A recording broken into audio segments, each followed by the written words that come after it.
Today, Christians living in Iraq are facing perhaps the greatest threat to their existence since Jesus and his disciples wandered the Middle East.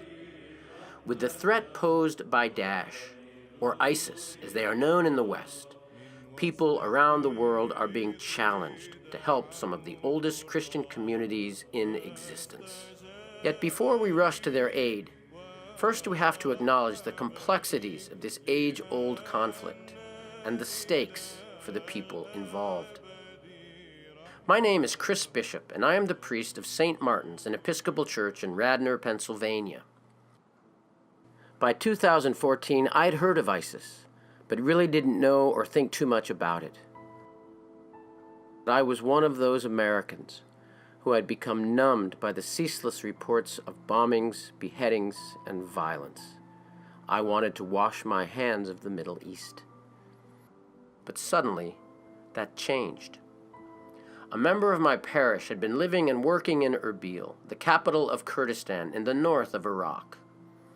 On a visit home, he began telling me a horror story. Tens of thousands of displaced Christians had recently fled to Erbil. This is only a few short miles from their homes in Mosul and Marrakesh, which have become strongholds for DAESH.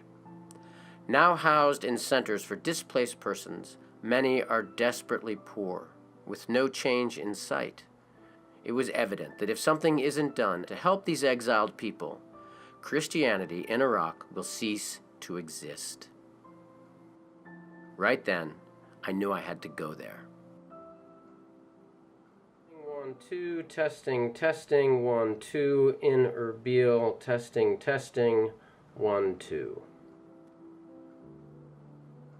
Here in Ankawa, the Christian quarter of Erbil, I met a Chaldean Catholic priest named Father Douglas Bozzi and was welcomed by his church, Mar Aliyah. I would learn in the following weeks about the struggles of persecuted Christians and that this was an extraordinary but temporary safe haven.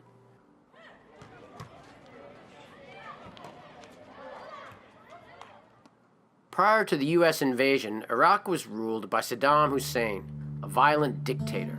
From 1979 to 2003, he controlled the Iraqi people through fear, harassment, and intimidation. He also held together a wildly diverse political, ethnic, cultural, and religious Iraqi population. Based on questionable intelligence, the U.S. waged war on Iraq. But to really understand the intricacies of Iraq, you have to go back even further. For centuries, Jews, Christians, Yazidis, and Kurds, and after about 600 AD, Muslims, have lived uneasily together, sometimes successfully, often not. Things really went haywire after World War I with the Sykes-Picot Treaty.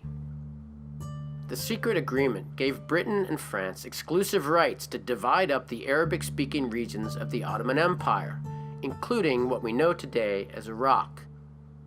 The newly powerful U.S. benefited from this arrangement because what they really wanted, of course, was oil.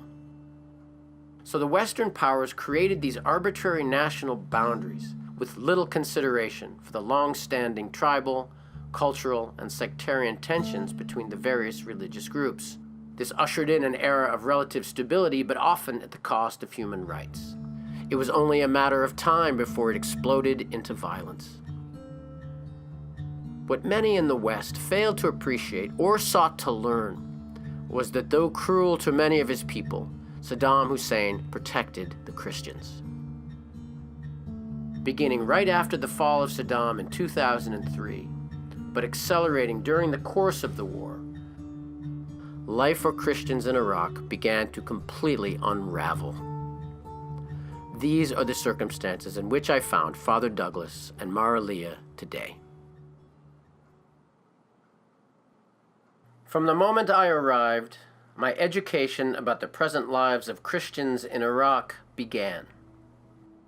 Douglas gave me his version of the recent history of violent extremism.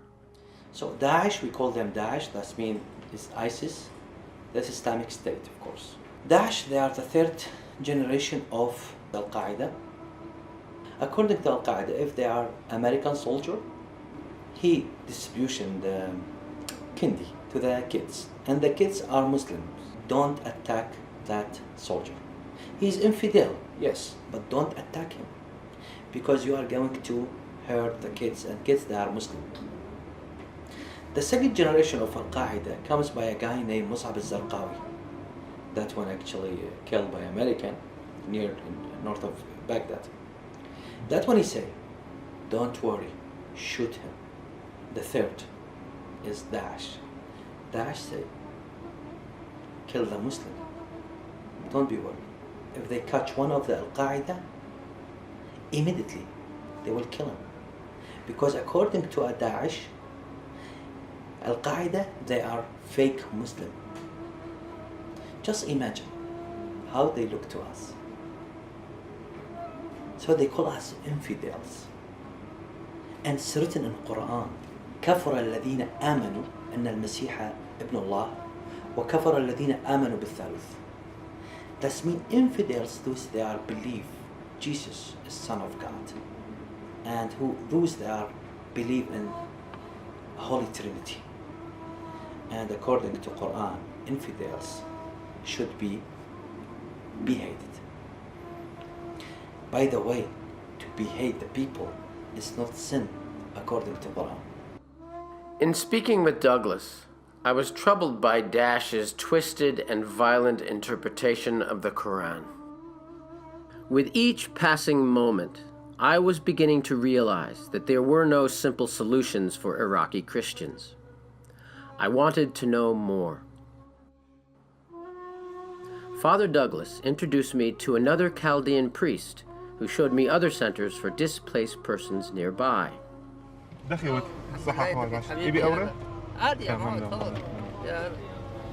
My name is Dencha. I am a priest.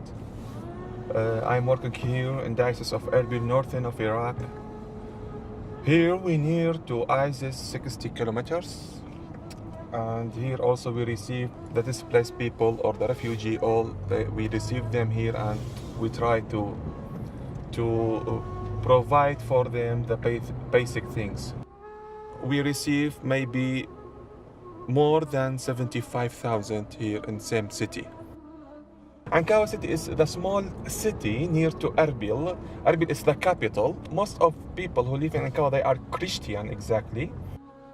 This is the last place, secure place for Christian here in Iraq. Until now, we speak together and use the language of Jesus, Aramaic. We like our culture, but I think we will lose everything step by step.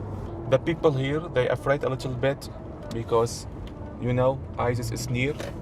And there's another sleeper ISIS here in the city. I don't know if government know that or not. We are going to the complex. We call them the complex of Karimlish. The Karimlish is village near to Mosul. Was taken by ISIS last year. So there is maybe 120 families, maybe more. They live in this complex.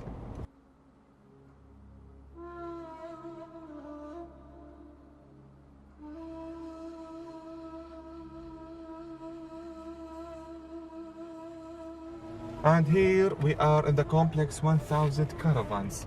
We will see there is no privacy here. In each caravan there is maybe 8 persons in one caravan, maybe 10 persons. There's 1,000 caravans with 1,200 families inside. In the first month, we found many organizations help us. Only for the first month, I think for the media, I don't know. And now there's a little bit organization help us exactly. Without jobs, without money, we have trouble with the teenager. They fighting together. They are sometimes become nervous. Some of them they addict alcohol. That's a challenge for us for the church.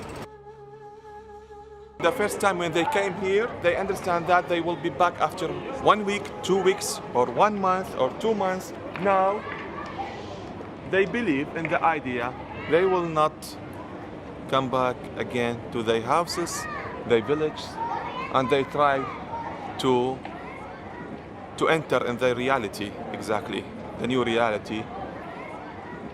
They cannot stay in this situation forever. That's very difficult. I returned to Marlia that evening, troubled. And just as I began to fear the situation was hopeless, I met Father Daniel. Please, tell me. They don't eat that. Tell me, your father and son. Tell me how you feel about your son being a priest. It's beautiful, this generational relationship. I feel very proud. Father Daniel is Assyrian Orthodox. He is part of the ancient Eastern tradition who, like the Chaldeans, still sing their entire Mass in Aramaic. When vast numbers of displaced Christians arrived from Mosul and Karakash, Father Daniel did not have a church home for his people. So he went to Father Douglas, which previously would have been unimaginable. The majority of these people are Christians. They came from Karakosh. It's a Christian city which had about 60,000 people. All of these people fled when ISIS came to invade Karakosh. Well, the reason was that Karakosh was protected by Kurdish military. It's called Peshmerga, and this military abandoned their post, and the city became with no defenders. So all the people fled, and they came directly to peaceful places like Kurdistan and Erbil, Duhok, Sulaimaniya, because the thing that these people are demanding just to live in peace. After 1 year of the persecution of Daesh, last year when Daesh have ordered or command all our people to leave Mosul, of course they gave them 3 conditions to live with them, either Islam or paying taxation or leave Mosul or facing death. So our people chosen to hold on Christ and leave everything behind, and so they came. Some 13,600 families came to Erbil last year. This time last year, all of this garden was filled with refugees, and the whole of my house was busy with caring for 620 families here. Suddenly, just an overnight, people flood from Mosul. We are talking over 120,000. So just from one city named Karakosh, over 60,000, they get into the city. They refused to any car to pass the checkpoints. My family and my daughters have family. I cannot able to put my family and the family of my daughter in this car. I leave it in Karakosh. Old man and children cannot able to breathe oxygen because 1,000 car, the smokers of her over the car. I put my family over this car, the body, not in. It was so hard to lose everything there. Even our clothes was there. And it was so hard. They treated my mother. They told her, if you will not go to Erbil, we will kill your children and maybe kidnap you. They told her, it's the last warning. We're warning you to go to Erbil or go to anywhere. Don't stay here. We will kill you. My mommy gets afraid, and we too. Of course, everybody warned about his children and his house, everything. We came to Erbil. We have no place to go. They kidnapped her friend. They thought that she's my mother. We was so afraid, and my mother, she was crying about my father and my little brother. When I reached to this safe place, great thanks to the government of this Erbils to allow those families to stay here because it is the safe place in Iraq here.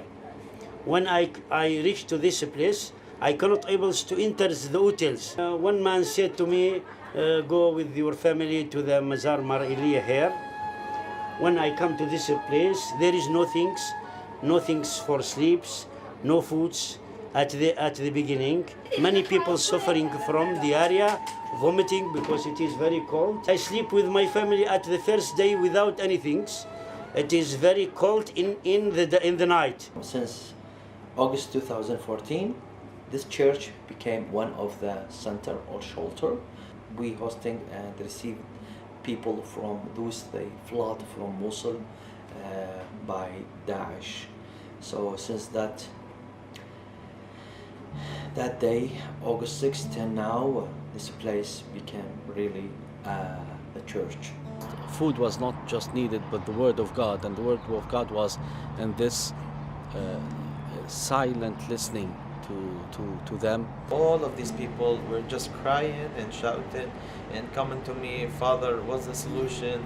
We lost everything, we lost our houses. So they were broken from inside, and they lost everything. We couldn't give them what they have lost. So they were aggressive, so aggressive. They were just trying to figure a way to evacuate their emotions. So we were like targets for evacuation of the bad feelings or the bad emotions. But we found so many solutions. We began from the children, the small ages. I started to take them art classes.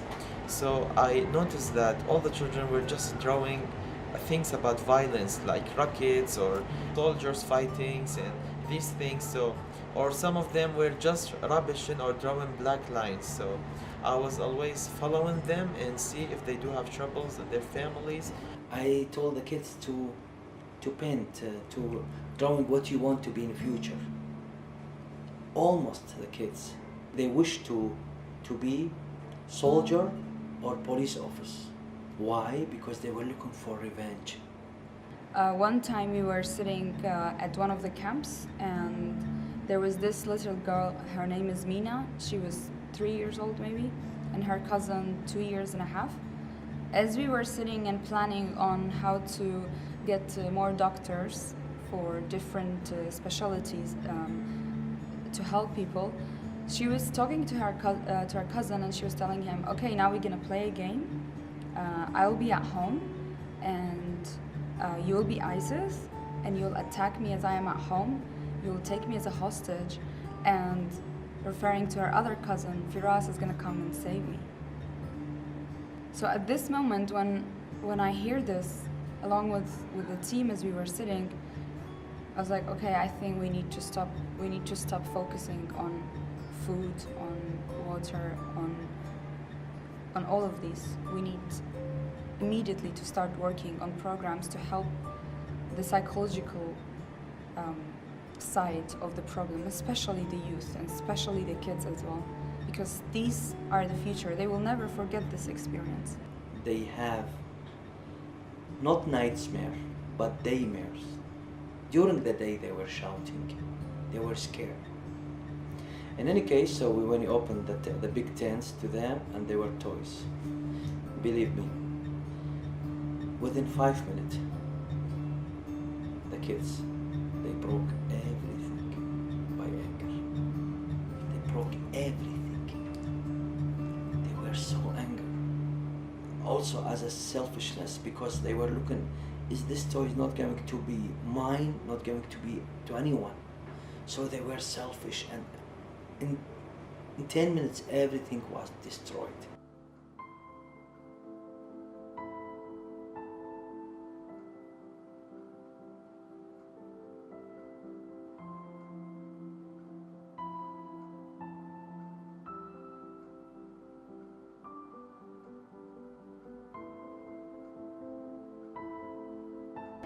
Actually, Father Douglas and Father Daniel did a very good job here. It's the best camp, I think, in Erbil here. Some people here called us VIP camp, because the other camps for refugee people, especially for the Christian people, is not like this. We opened a catechism school which has about 12 classes, like English, French, music, dancing class, drama. All of these classes were so important for them to show, the first thing, their skills, to let them busy, and also to keep them in touch with the education, because the parents were not in touch with the education. They were just after what they are going to eat today. The kids are our revenge. If we taking care about them, they are the community. If we taking care about them, why we have a lot of guns and sectarism and civilian war in my Iraq? Because there are no education. Those actually, the gang, they left the school for many years, and now they are young and they are adult, but with nothing here. So when it's empty, you can't put everything. You can't put dynamite, you can't put stupid religion, anything. Here in Iraq, yes, we lose the battle, but not the war.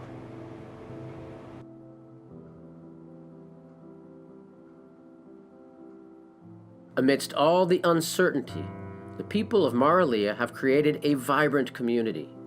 Celebrations are an important part of their lives together. That evening, there was a going-away party for Marie. Marie is a French Chaldean sister who was returning to France the next day. She had dedicated a year to teaching the next generation of Iraqi Christians, and they loved her for it.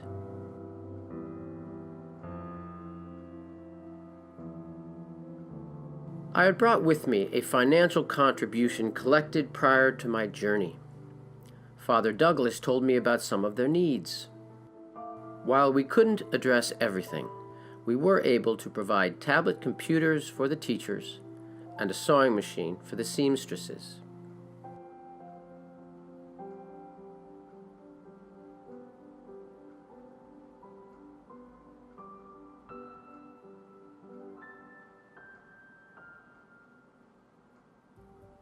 In 2006, it's Baghdad and another cities in Iraq. It's very, very bad situation. My friend and driver was an Armenian Orthodox named Wahe. He and his family had emigrated to Erbil for religious freedom and economic opportunity. Father Dinka was telling me that he thinks there are sleeper cells for DAESH here in Erbil. Maybe they are, maybe. This castle, it's very old castle. It's built before more than 1,000 years ago. 2 years ago, there's people live there. Now nobody there because they're trying to make everything new. Thank you, Wahe, the movie star. I'm going to make you a star, my friend. Thank you, Wahe. So now in America, everyone here watching this film, he say, who is this man? Always he talking. Yeah, he can't shut up. Yeah. One of the first places Wahe took me was to watch toys being distributed to children at an IDP center. Today at Karma camp for internally displaced people from Nineveh Plains.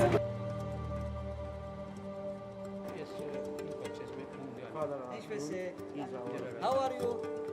Մեր ժողովուրդը մեծամասնությունն ժողովուրդը քաղտեցին Բաղդադեն, Մոսուլեն եւ մյուս Armenian people. They left their houses, they left jobs, they left everything in Baghdad, in Mosul, and other countries in Iraq. So they are coming here in Erbil because Erbil is safety to them to live here in Erbil. But in Erbil, everything is expensive for rent house, for foods, for everything is expensive for them. I take this tape so that people in the States can meet you and know you. This is from my heart and from the heart of the Christian church in America.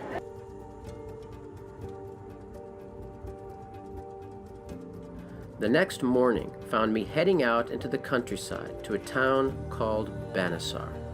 I was with outreach workers from the Alliance Church and Mission. This ministry cares for new IDPs from the Nineveh Plains, such as Mosul, Karakesh, and other nearby towns. We had funds to supply food for 80 families recently displaced by DAESH.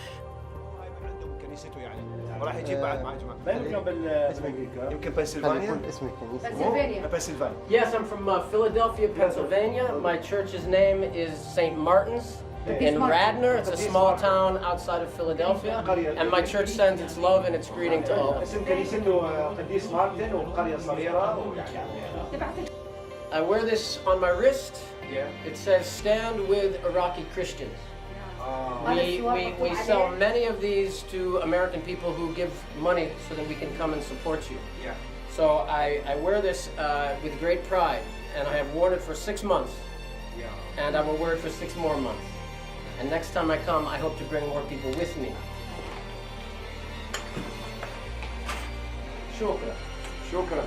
God bless you.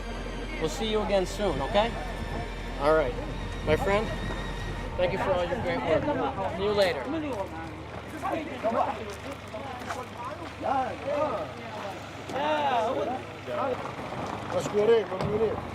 I had a better understanding of the enormous challenges facing these Christians and those trying to help them. $150 for one family. Family, if we say the family is from 4 person, we can say it's help them for a few days for eating, just for eating. Some want to emigrate to the US or Europe, anywhere they can lead a decent life. Others want to stay. There is no life here. This is not a solution for them. Maybe they will be happy for 1 hour, for 1 day, but for not a long time. Mesopotamia is the source of Christianity, and we are the indigenous people of this land. In Europe, in America, they will find schools, houses, the governments there, they will help them. They don't have anything, they don't have future. So if we looking to the future, this is not future for them. The harder they try to take off our cross from here, the harder we're gonna try to drill it in even harder. I think for these people, for these children, to take them to Europe, to America, they will have a life there. Marmati, built in the 4th century, is one of the oldest monasteries in the world. It is situated on a mountainside 2 hours southwest of Erbil, only about 20 kilometers from the front lines of DAESH. Father Joseph, who greeted me, consented to an interview despite the significant risks involved. Before 2003, the number of Christians in Iraq was about 1/2 million. The number became decreased day by day. Since 2003 until our day, about 70% of our people leaving Iraq when ISIS came and entered Mosul city.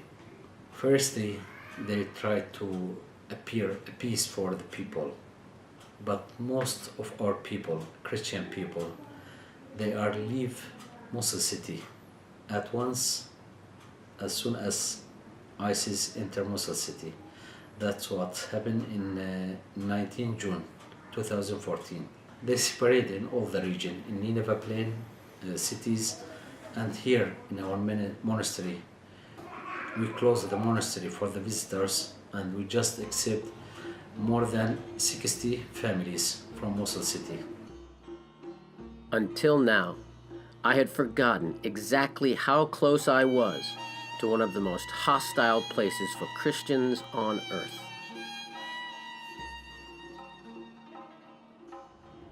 DAESH. DAESH is there. The globe. The globe, DAESH.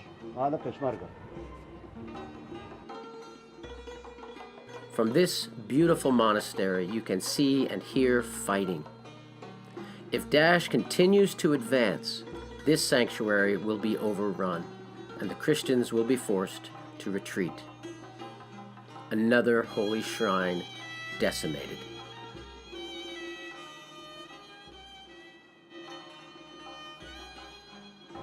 They are going to destroy us. I believe. And I know why I'm still alive. I just threw out, they bombed my church, and they blew up my church. I got shot, kidnapped for 9 days, and even so, I want to your people just to understand, actually we are proud, we are Iraqi. What's happening in Middle East is a genocide, is ethnic cleansing, is a persecution. And this land holds so many indigenous people who would like to live peacefully and to contribute to the country. Most people being hurt are innocent people who want nothing more than to carry on with their lives, with their families. We are lovely people. We are not stranger because we are Christian, and all Christians are one family. I'm in love with my country, I'm in love with my church. But Iraq actually is not like us anymore. We've been killed in silence, but no one actually hearing us. In Iraq, believe me, father, I told you before, the blood of our martyrs more than oil. Here. But people, they are looking for oil. There are some, very understandably, with the recent tragic events, who would like to travel to North America, to Europe, to South America, but equally there are large numbers who are very determined to stay because it's their land and they're Christians in their own land and they're proud not only of their nation but also of their unbroken faith. There seems to be a disconnect with Christians in the United States, that's their problem, that they're we read about it, we see it on the news, but then we go about our daily routine. It's not. They are being persecuted and we have to feel the same pain. We have to do something. What I want on my life is to be a dentist. That's my dream, and I don't think I can complete this by this way, here, afraid and confused. And we are people just like you. We need somebody to bring food, to bring water, to bring clothing, to bring safety, to work on reconciliation and healing. We need some people with skin up. And God willing, that's who Christians are. It's not enough to pray. It's not enough to remember these people. You know, God calls us to do things, to actions. This is for Jesus. We are ready for everything. But we understand also the reality tell us there is a difficult life they live here. Save our people. That's our only message.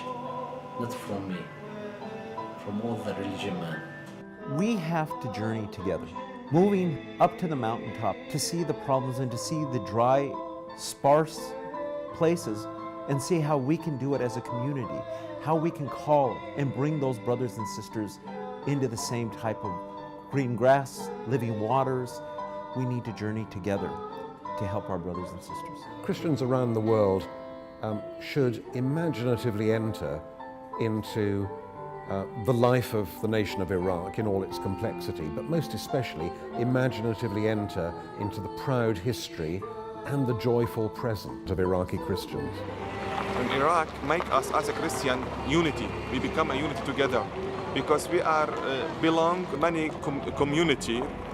There is a Catholic, Orthodox, there's from East, and there's a Protestant. But now we are together, just thinking we are Christian. After this problem, ISIS problem, the people they came more to God. They pray more stronger. The idea in their mind is not good. Not they. Jesus said that we must love everyone in this world, and ISIS too, I think. There is always this word, thanks to God, thanks to God. Nushkur Allah, thanks to God for everything. It's like Jesus saying, your will, your will. I know it's painful, but it's your will. Don't worry. About our faith, we never give up. The Christian, the good Christian America, wake up and take the action. It's your time. Can you?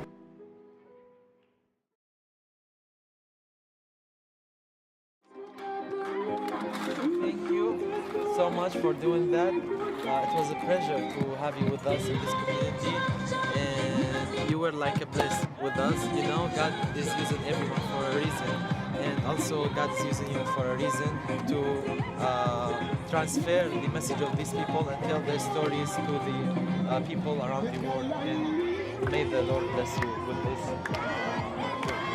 My brother, thank you.